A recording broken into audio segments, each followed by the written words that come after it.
She's strong, but with great heart. And I want to thank you for an outstanding job. I've loved every minute, even the hard minutes. I have loved it. Sarah Huckabee Sanders is stepping down as White House press secretary after a tumultuous tenure that included many clashes with reporters. Come on, Sarah, you're a parent. Don't you have any empathy for what these people are going through? These people have nothing. Hey, Brad, I know you want to get some more TV time, but that's not what this is about. If I want to recognize you.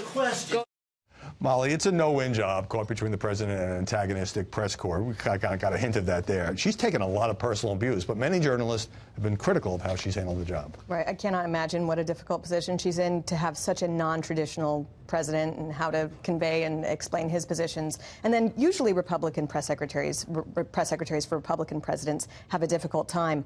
But it's unlike anything we've seen in the past couple of years. But she had to manage both of those very difficult, challenging situations. Susan, Sarah Sanders will be remembered as the press secretary who presided over the demise of the Daily Press Brief. We haven't been one for more than 3 months. But that's not really her decision. The president, her boss, decided he'd rather talk to reporters virtually every day than have any staff member out there briefing. Right. He is in control of his own message to the media. He talks to them every day on Twitter. He talks to the press constantly on South Line before he gets on the helicopter. He's always communicating, making it impossible to have sort of this very congruous relationship with your own media staff, because you conflict with them all the time, and then they're portrayed as liars.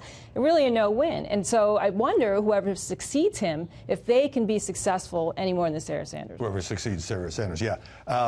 Sarah Sanders, her reputation, I would say, took its biggest hit over what happened after Jim Comey was fired, and she told reporters that she'd heard from countless members of the FBI that they're grateful for the president's decision. She later told Bob Mueller's investigators that wasn't true. It was a slip of the tongue, a heat of the moment, and she got beat up by the press for not expressing any regret.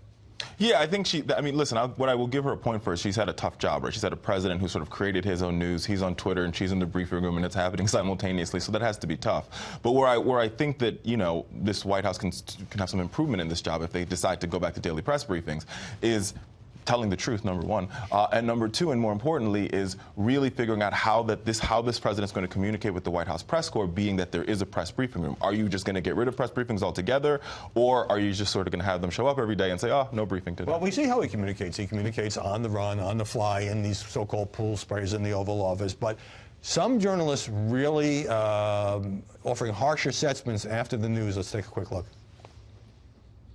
I will not miss her after she departs the White House. Well, we were the first hour to ban her tape, and so I literally and figuratively will not miss her either. She suffers from diabetes, and her tenure has been fraught with sex, lies, and videotape.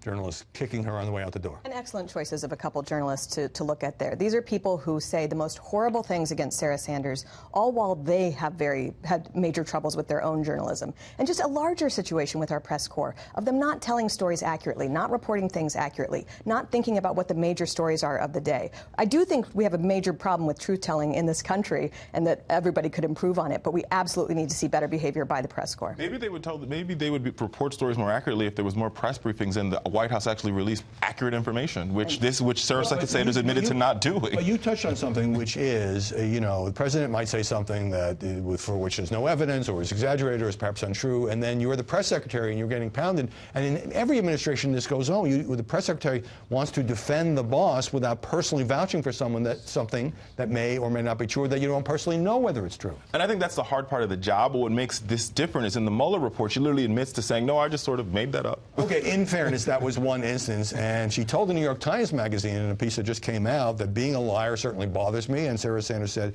there's a difference, in her view, between misspeaking or not knowing something and then maliciously lying.